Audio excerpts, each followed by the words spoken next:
HTML crash course. If this guide helpful, don't forget to like and subscribe. HTML is a markup language used to create the structure and content of web pages. To get started, go and open your Visual Studio Code. Inside VS Code, click Select a Language and type and choose HTML from the options.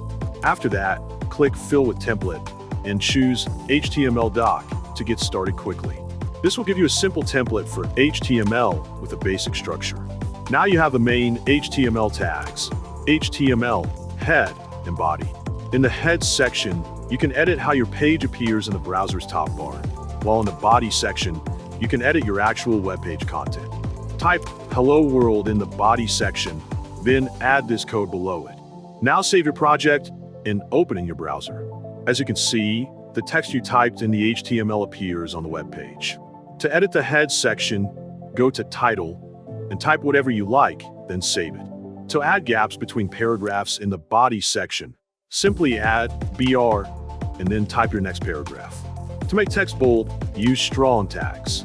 For headers, use H tags with 5 types available from H1 to H5. To add images, use this code.